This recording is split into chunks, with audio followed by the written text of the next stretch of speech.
ओम शांति। हम बाबा के बच्चे और देव कुल की श्रेष्ठ आत्माएं, बहुत बहुत पुण्य आत्माएं हैं। सत्य तो यही है कि पुण्य आत्माओं के बल से ही इस संसार में सुख, शांति और मानवता स्थापित होती है, एग्जिस्ट करती है। हम सभी अपने पुण्य की पूंजी को बढ़ाते चलें।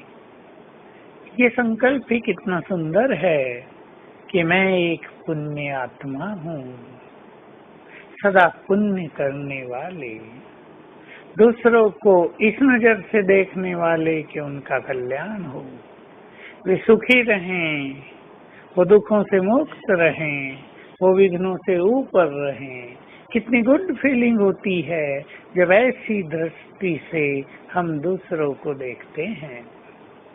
सचमुच पुण्य कर्म मनुष्य के सबसे अच्छे मित्र हैं, जो समय पर उसे अनेक विघ्नों को सहज ही पार करा देते हैं। पुण्य आत्मा के चेहरे की दीप शांति दूसरों को बहुत प्रिय लगती है। पुण्य आत्मा को प्राप्त होने वाला आंतरिक सुख बड़ा ही अनुपम है।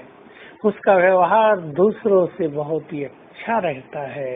उसकी पर्सनालिटी में एक अलौकिक आकर्षण बना रहता है। हम सभी बाबा के बच्चे पुण्य कर्मों को बहुत अच्छी तरह जानते हैं।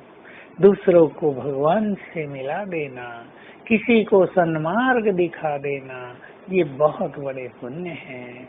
और किसी आत्मा को पवित्र बना देना, किसी को पवित्रता के मार्ग पर चलने में सहयोग करना, किसी की पवित्रता खंडित न हो इसमें बहुत मदद करना, ये बहुत बड़े पुण्य हैं।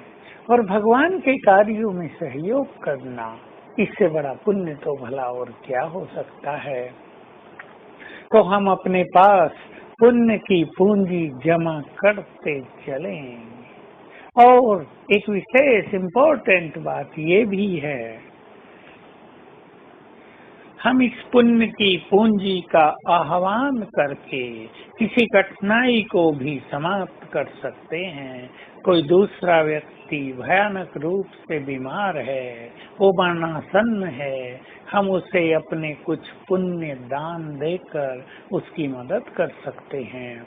हमें भी मान लो कहीं बहुत बाधाएं आ जाएं, हम भी अपने कुछ पुण्यों का आह्वान करें कि पिछले एक हफ्ते में या 6 माह से 1 साल में हमने जो पुण्य किए हैं वे सब आ जाओ और मुझे इस विकट पथ से मुक्त कराओ, जल्दी पार कराओ ये मार्ग।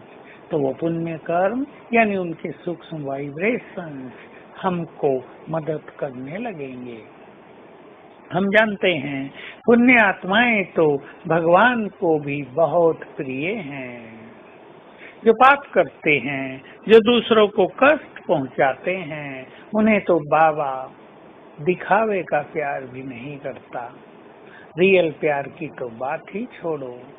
जो सुखदाई हैं वही पुण्य आत्माएं हैं, और जो सुखदाई हैं वही प्रभु को बहुत प्रिय हैं।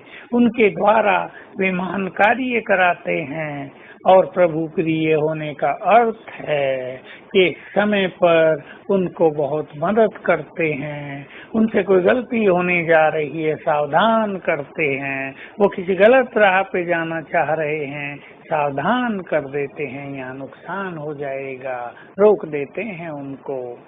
तो सचमुच हम पुण्य आत्माएं भगवान के कार्य में भी बहुत सहयोगी हैं, उसके प्यार और सम्मान के भी पात्र हैं।